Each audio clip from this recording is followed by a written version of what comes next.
السلام عليكم ورحمة الله وبركاته. الجولة السادسة من الدوري المصري الممتاز، اللي نقدر نقول عليها أو نسميها جولة المفاجآت. بدأت بمفاجأة سيراميكا وبيراميدز. سيراميكا قدر يكسب 2-0 بهدف القندوسي اللي متألق بصراحة مع سيراميكا. يحاول يعود بيراميدز ما يقدرش، وسيراميكا يحرز هدف ثاني عن طريق محمد شكري ويخطف الثلاث نقاط. ثم المفاجأة الثانية الزمالك وبيراميدز. بيراميدز فرقة كويسة وأنا مش معتبرها مفاجأة، لأن الزمالك زي ما احنا ما قلنا، أنا قلت من فترة، يعني كلامي هو بيتحقق. أنا قلت من فترة الزمالك هيكسب ماتش، تعادل ماتش، يخسر ماتش، وهو ده اللي بيحصل بالظبط مع الزمالك دلوقتي. هو ده اللي بيحصل. الزمالك أحرز هدف أول 3 دقايق وما جاش تاني عن طريق الجزيري.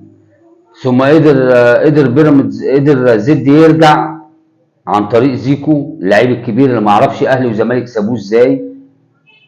راح زد من الحرس جايب 5 اهداف. والشوط الثاني الزمالك برضو ما نشوفوش ولا اي حاجه، ولا عمل اي حاجه في الكوره. حتى احرز زد الهدف الثاني عن طريق كمون. ثم المفاجاه الثالثه، بلدية المحلة يقدر يفوز على فاركو، فرقة قوية فاركو. بلدية فرقة لسه صاعدة، بس أنا قلت إن البلدية هيبقى الموسم ده الحصان الأسود، بيلعب كورة جميلة بصراحة، كورة هجومية. هدف البلدية ده إيه؟ ده كان كسبانهم 3-0. هدف البلدية في الدقيقة 20 عن طريق حسام أشرف، ثم هدف تاني في الدقيقة 33 عن طريق اكيم، اللي قلنا لعيب جامد قوي، برضه عنده 20 سنه، الافريقي لعيب جامد قوي. ثم هدف ثالث عن طريق اكيم، حسام اشرف. هدف ثالث عن طريق اكيم. الشوط الثاني بقى 3-0 في اول 33 دقيقه. ثم قدر يرجع فاركو بهدف من ضربة جزاء لشكري نجيب، وحاول يعدل في الدقيقة 76، أحرز هدف عن طريق أحمد شريف. وانتهت المباراة لأن البلدية يستحقها بصراحة.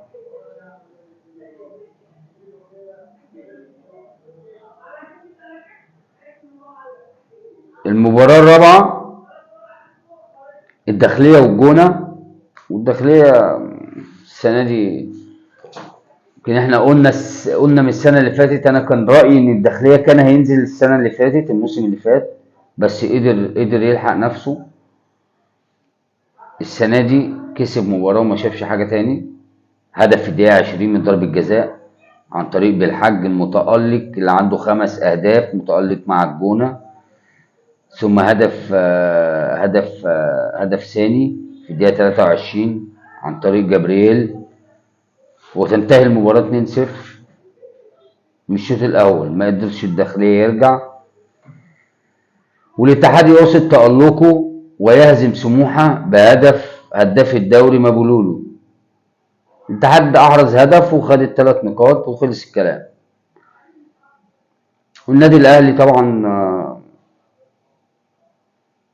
راجع